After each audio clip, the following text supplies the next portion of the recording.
Reporting live from New York 1 Chopper, an Oscorp truck carrying plutonium has been hijacked. A police chase is in progress.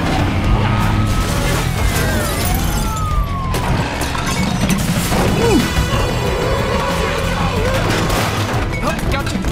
Nope, got you too. Hey, you, don't, you're not going anywhere. Come here. Come to daddy. Okay, stop it. Oh, come on. Hey, wait, come back here. Heal. Gotcha.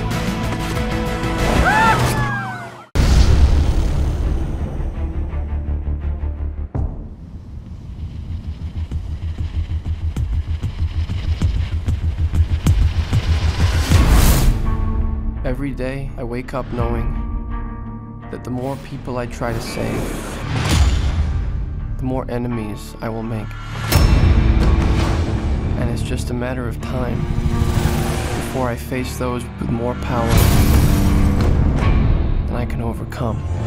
He's owning the symbol more, and he's making it that thing that kids love. That's where Peter is as Spider-Man, and that's where the movie is right now. That's where we are in the story of Spider-Man.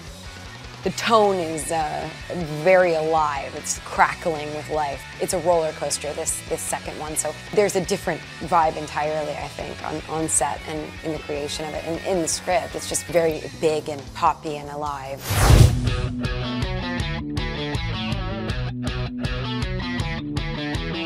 Peter Parker, Harry Osborn. You're gonna want to see this. Oscorp. Get you under surveillance. Why? Isn't that the question of the day? There's something you're not telling me, Aunt May. I once told you that secrets have a cost. The truth does too.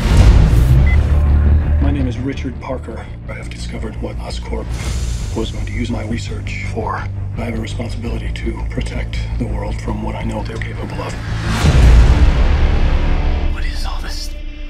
The future. We literally can change the world. What about Peter? Not everyone has a happy ending.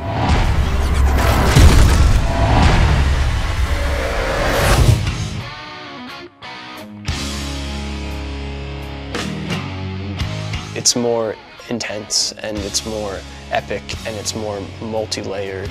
The script is amazing, you know, it's like a really kind of like a script you can sink your teeth into, and I think there's gonna be moments of like, there'll be light moments, but there'll definitely be like the dark moments too, and I think it'll kind of bring you on ups and downs and take you on a ride that is even a better ride than the last one was, for sure.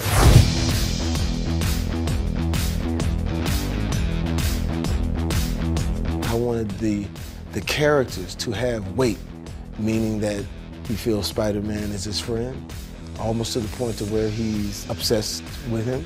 Pictures on the wall of him and Spider-Man, you know, because he takes it seriously. So that when you watch it as an audience member, you feel for Max. You're gonna go, oh. How are you? I don't know what's going on with me.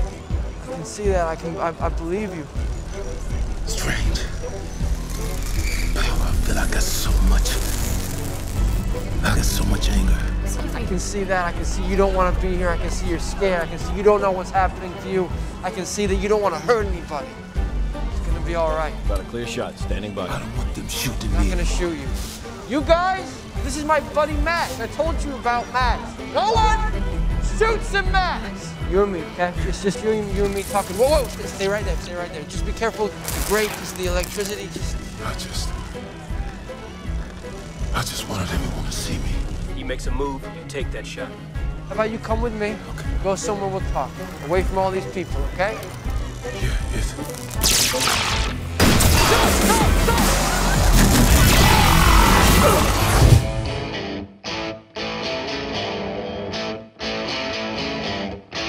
We've really focused it on trying to give the audience, and especially the kids, that feeling of what it's like to fly through the air. It's just part of the comic books, but when you put it in the cinematic universe, there's something incredibly thrilling about this kid, because he's a kid, you know, jumping off the tops of buildings and flying through the air with an enormous amount of velocity and just having a blast doing it. Why does this movie crackle?